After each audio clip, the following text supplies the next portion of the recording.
Okay, welcome back to our Math 158 test preview.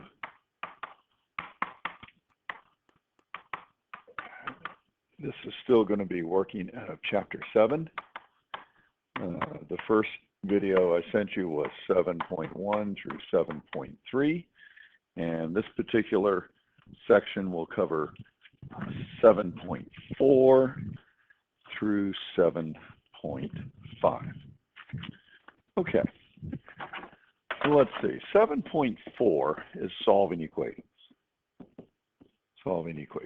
And I'll give you 4 or 5 equations to solve out of the homework. I hope you worked through a lot of these. Let's see. Let's take a typical equation. The first one I want to look at from 7.4 is a problem like number 15. Okay, so 15, the task is to solve 3 over 4x is the same as 5 over 2x minus 7/4. Now, the best way to approach problems like these is to go ahead and multiply both sides of this equation by the same quantity. And the question is, what quantity do we want to choose? Well, what you want is the least common denominator, or if you want, the greatest common factor. Either way you want to think about that. So if we look at these guys here, least common denominator, least common multiple. I'm not adding. I'm looking at 4x, I'm looking at 2x, and I'm looking at 4. And I'm trying to think of all the factors that are playing in here. This is 2 times 2 times x. This is 2 times x. This is 2 times 2. To get the least common multiple, we're going to need a couple of factors of 2 and a factor of x. So again, 4x, 2x, 4. My least common multiple will be 4x. Now, if you can successfully determine that 4x, when you multiply both sides by 4x, all the fractions go away. So let's sort of watch what happens. On the left side, 4x times 3 over 4x just leaves me 3. And on the right side, we have to distribute here. Okay, so we have 5 times 4x over 2x. The 2x goes into 4x a couple of times, so this is 10. And then here, the thing that cancels would be the 4. So 7 over 4 times 4x, that would just leave minus 7x. Now, if you don't like doing that in your head, you can actually do these show all the work, right? So for example, on the left side here, we have 4x over 1 times 3 over 4x. And on the right side, we've got 5 over 2x minus 7 over 4 multiplied by 4x over 1. Some students may want to do this. That's fine. I don't have any problem with that. On the left side of the equal sign, the 4x's go out. So we have 3 over 1. And on the right side, we do have to distribute here. So in the first multiplication, I have 5 over 2x times 4x over 1. And in the second multiplication, I have minus 7 over 4 times 4x over 1. But again, even if you write out all of these steps, you can see what's happening. Over here, we can cancel an x, and we can cancel a 2, right? So 2 goes into 4 a couple of times. So that leaves me 10. And then over here, the 4's cancel. So we have 7x. So once again, you can get back to this 3 is equal to 10 minus 7x. At that stage, it's a linear equation. And now this should be very easy to solve. So you should look at that and go, yeah, I can do that. So subtract 10 minus 7 is minus 7x. X is 1. There's your answer. Now, in all equations, you really, really want to take the extra time to go back to the original problem and see if x equals 1 actually works. So let me take a lot of this away, go back to the very original problem that we had, and we're going to put x is equal to 1 in there and see whether or not it works. This is sort of like checking our solution. Okay, so we said x is equal to 1 is the solution. Here's the check. We're going to put 1 there, there, and let's see. We've got 3 over 4 times 1 is the same as 5 over 2 times 1. Take away 7 over 4. So I don't know whether that's right or not. I'll put a question mark there. Again, just checking the answer. And hopefully this works out fine. 3/4 is supposed to be the same as 5 halves minus 7/4. Get a common denominator on the right side. And so that's 10/4. Take away 7/4. And sure enough, that is 3/4. Okay, so it does check. Our answer is x is equal to 1. Okay, x is equal to 1. Typical equation. Let's try another one. Let's look at a problem like 21. 21 has another rational equation. There's an x minus 4 or divided by x plus 6 equals 2x plus 3 divided by 2x minus 1. And again, I'm going to use the same technique I did on the last one. I'm going to multiply both sides by the least common denominator. So the least common denominator will have an x plus 6 times a 2x minus 1. As long as I do both sides by that, x plus 6 times 2x minus 1, that's a legitimate algebra operation, right? I'm not multiplying by 1. I don't really want to put this over x plus 6 times 2x minus 1. I mean, that's okay, but you really don't want to do that. You want to simply multiply by this expression. Because it's an equation, remember, as long as you do one thing to one side, you can do the same thing to the other side. It's still a balanced equation. Well, let's see what happens. On the right, the 2x minus 1s go out, and we're left with 2x plus 3 times x plus 6. And on the left, the x plus 6's go out, and we're left with 2x minus 1 times x minus 4. Okay, so no fractions left in the equation. We'll play with each of these. We'll try to clean it up a little bit. Let me go ahead and distribute here. 2x squared minus 8x, and then minus 1x, and then plus 4. That's the left side. And on the right side, 2x squared plus 12x plus 3x, and then plus 18. Collecting like terms, we have 2x squared minus 9x plus 4, and over here we have 2x squared plus 15x plus 18. Lo and behold, we can subtract off the 2x from each side. They go away, and we're left with a linear equation which looks fairly simple. Minus 9x plus 4 is equal to 15x plus 18. We'll solve this, move all the x's to one side, 24 x's, and then move the constants to the other side, minus 14. So we get x is negative 14 over 24, or you could reduce that, negative 2 over, doesn't reduce there. Let's see if we can divide both sides by 2, so minus 7 over 12. That looks like my answer. Now, to check that, you really would have to go back, and in the original problem, way up here, you would have to put negative 7/12. And that looks like a pretty nasty thing to check, so I'm not going to do that. If you had a calculator, I guess it wouldn't be too bad. But while I have this here, let me try a different approach to the same problem.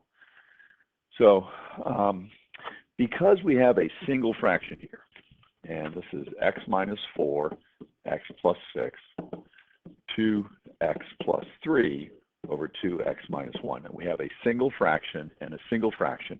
We're allowed to cross multiply, like a proportion. right? So you multiply these together.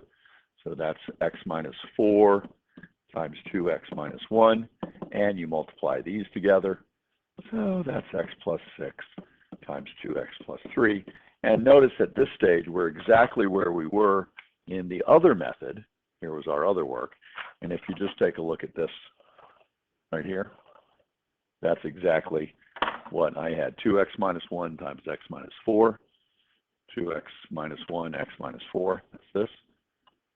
And then on the right side, we had 2x plus 3 and x plus 6. And there we are, 2x plus 3, x plus 6. Okay, so you can do it either way. If you have a proportion, one fraction equal to another fraction, feel free to cross multiply.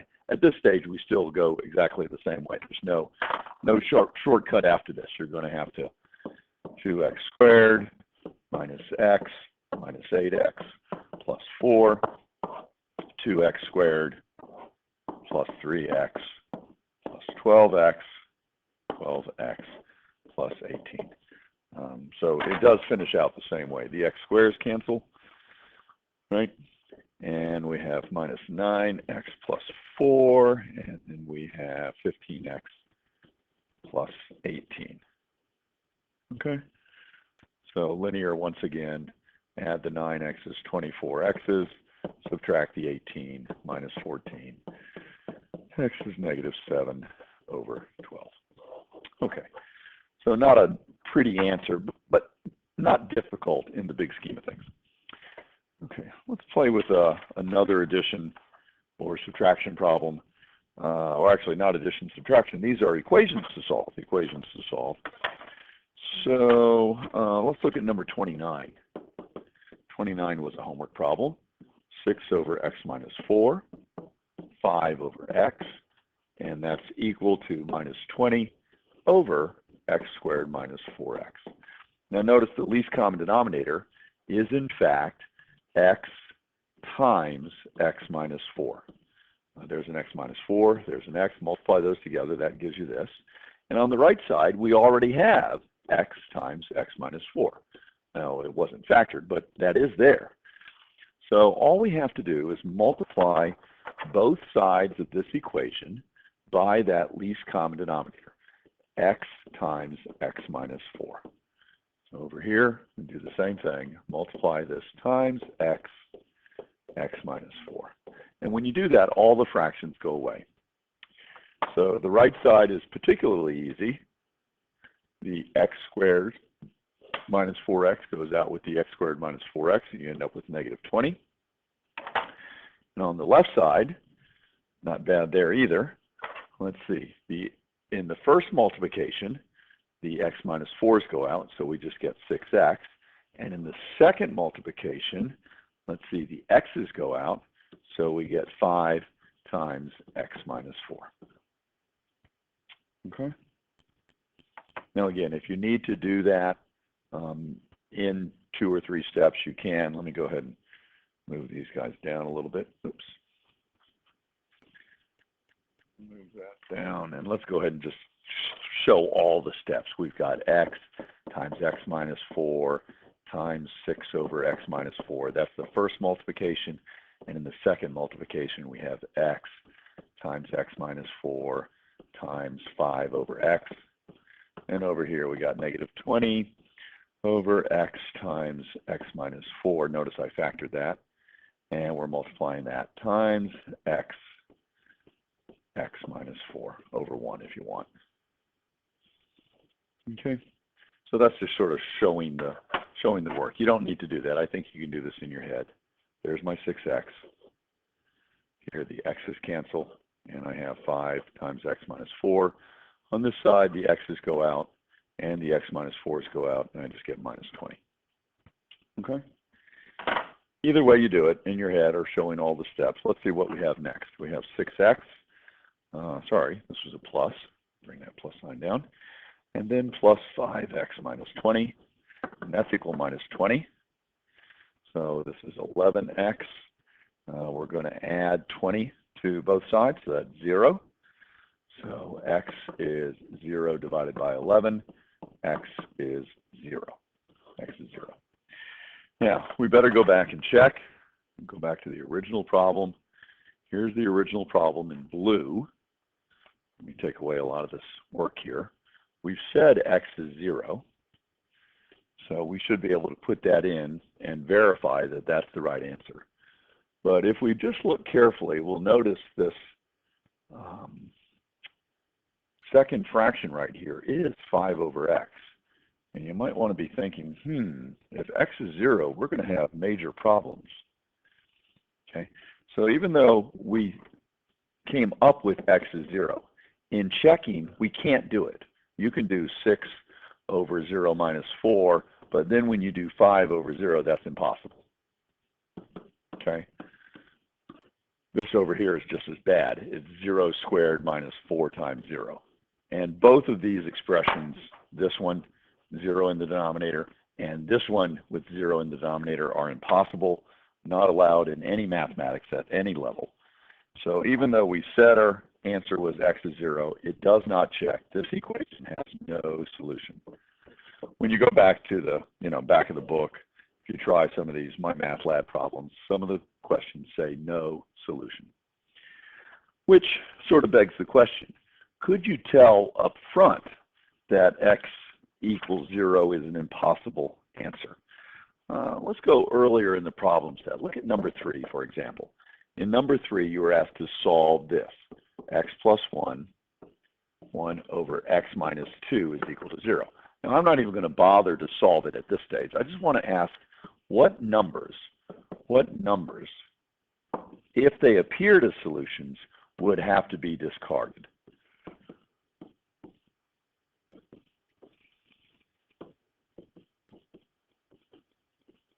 Okay, so the numbers that are not allowed, you can never have a denominator with 0. X cannot equal -1. Likewise, you can never have this denominator of 0. X cannot equal 2. Okay, so those numbers would have to be discarded if they appeared as solutions. Now, I didn't solve this. It might be an interesting exercise to try to solve the equation, and we can do that, I think, without a lot of grief. Let's give it a shot and see what happens. Remember, we're going to multiply both sides by the common denominator. Okay, and the common denominator is going to have an x plus 1 times an x minus 2. So same thing over here. We're going to do x plus 1 times x minus 2. Okay, on the left side, let me get rid of my number 3 there.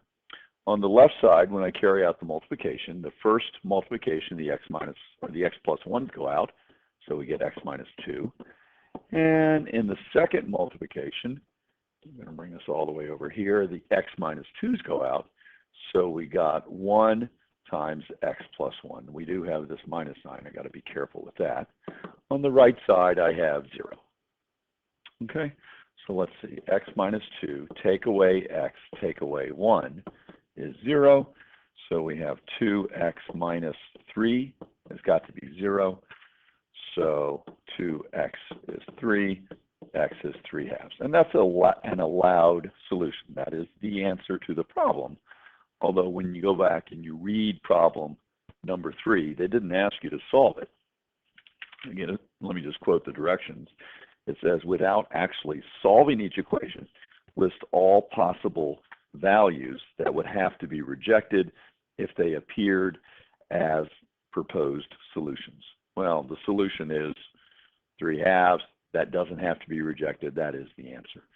They also had a question in there about domain using set builder notation. So, what's the domain of this? This is going to be all x's such that x is not equal to -1, x is not equal to 2. Those are the things that would have to be disallowed because they would cause 0 denominators. I don't plan on asking any domain questions on this test. Okay, so hopefully that will make you feel a little bit better about equations. Before we leave equations too much, though, we probably should, just look at the basic theory of equations. This was on the last chapter. This is in this chapter. If I gave you an equation where two things are multiplied together with 0 for an answer, what could you tell me? Well, the only way we can get 0 for an answer is A has to be equal to 0, or b has to be 0. That's sort of from the last chapter. Okay, for this chapter, we're doing a division problem, a divided by b, and this has to be 0. What can you tell me? Well, here's the answer. A has to be 0. And in fact, b cannot be 0, right? Cannot be 0. You can never have 0 in the denominator. So just a little bit of theory on products and quotients involving 0. Okay, the very last section, this is 7.5, had some problems with formulas and applications. And let me just sort of step you through a couple of applications that you might see. First of all, formula problems, there's a bunch of those. 7.5, remember we are not doing 7.6, so you don't have to worry about variation. But 7.5, it says solve each problem, give the letter of the choice as equivalent to the form of the formula. So let's see. Number 9, solve each formula for specified variables. Here's number 9. It says f is the same as a capital G times a capital M times a lowercase m, and that's divided by d squared. And its task is to solve for capital G. This comes out of physics. I don't exactly know what it means. My suspicion is it has something to do with gravity and masses and distance and the gravitational force. But even if I don't know that, I should be able to get the G by itself. So let's see, we need to move this to the other side, and we need to move these guys to the other side. So we're going to, let's see, if we multiply this equation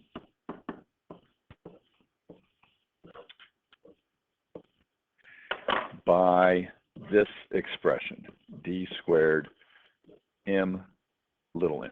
Now it is an equation, so whatever we multiply on one side, we have to multiply on the other side. So we have a d squared and we have an m little m. Why did I choose that? Well, on the right side, the d squares go away. We have the little m's go away, and we have the capital M's go away. So we end up with just g, which is what we're looking for. And on the left side, nothing goes away, so we just write all this over. We have d squared times f, and then capital M, lowercase m, and that's the answer. Okay, so solving for g. Now, if you can do that in your head, that's great. A lot of students would look at this and go, okay, these guys have got to go down on the bottom on the other side, and this one has to go on top. So you could write that immediately. G is going to be equal to f d squared divided by m and then lowercase m, and that's fine. Try another one like that. Look at a problem like problem 15. So in problem 15, you have another science formula. This is from an engineering. It has to do with the current and the resistance and the electromotive force. Again, you don't need to know any of that stuff. We've got R, and we've got N with a little r. So there's a capital R and little r, and the task is to solve for little r. The technique here is going to be a little bit different because we have two terms here. So the first thing I'm going to do is cross multiply, treat this like a proportion. I have I divided by 1 is the same as NE divided by this expression, right? R plus N little r. And so I'm going to cross multiply. So I have a proportion, so cross multiply. And going this way, we just get NE. And going the other way, we get I times the quantity R plus NR. Okay, now I'm going to go ahead and distribute. I get IR and then plus I in little r is equal to NE. In problems like this, and we saw this in the other one as well, just be real careful. We have lowercase n's, we have lowercase r's, we've got capital R's. So when you write it down, try to write it down exactly the way it's written. Okay, what are we looking at? We're trying to get the little r by itself. That's the task. Well, right now we have the little r sitting over here.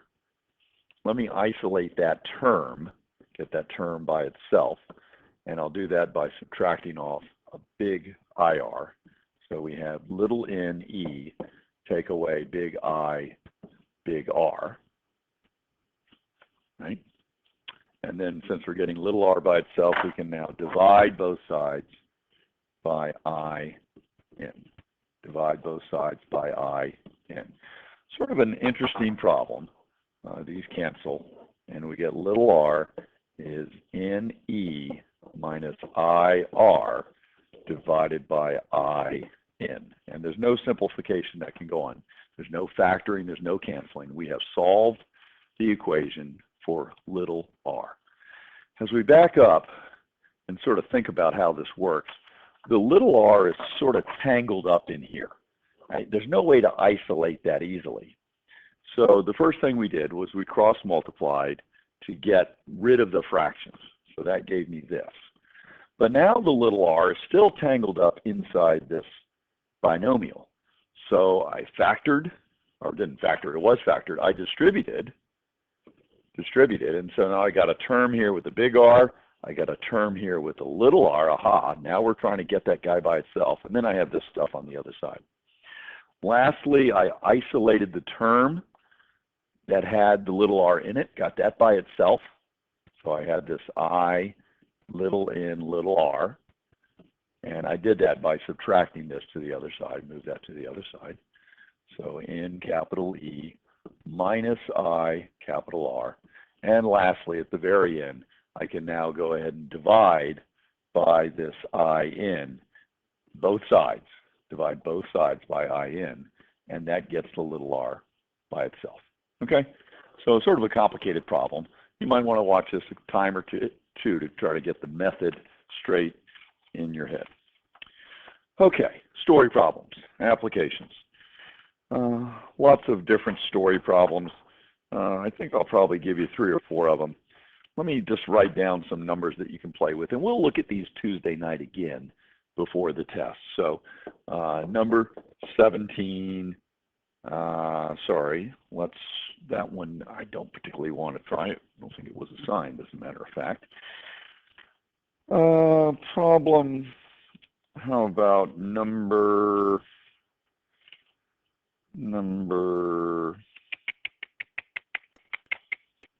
story problems. How about number 27? That's a nice proportion problem. So take a look-see at that. Look at number 37. Right? There's another proportion type problem. Most of these are proportions. Number 47 is a distance rate time problem. Distance rate time problem. Right? So distance is the same as rate times time. We can look at that. And I sort of like the idea of the work problems or the job problems. So look at number 55. That's a job rate problem. Rate problem. Okay, so focus on those. Those actually have examples that are in the section. If you follow through the examples, you know, the rate problem is like example number 8. Number 8, in the text, you have a problem with Letitia and Kareem working in a neighborhood cleanup. So there's the example. This was the homework problem. Expect a test problem similar to that. For the distance rate time problem, that's a problem like example 6 or 7. So the author has example number 6, example number 7. And if you work through those, we'll do them in class Tuesday night. That should help you manage number 47, which is a distance rate time problem. The idea of proportions, example 4, right? Or, yeah, probably 4 is a proportion problem. And in fact, problem 5. So if you just look at example numbers 4 and 5, those examples should help you with problems like 27 or 37. Okay, so let me go ahead and stop this video now. Hopefully I'm not boring you tremendously. You've got some work to do Saturday, Sunday, Monday, Tuesday. We'll go over a lot of these application problems Tuesday night before the test. And if I can get a third video together where I actually work through these, I'll maybe do that tomorrow, Saturday afternoon or evening, and then send it to you late Saturday or sometime Sunday to get you prepped for this test. Okay. There'll also be some bonus questions on the test. I'll give you 3 bonus questions, 5 points each.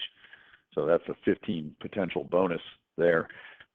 The bonus questions will be homework problems. Some of the medium or hard homework problems will appear as bonuses. Okay, 30 minutes. Wow, we've been going quite a ways.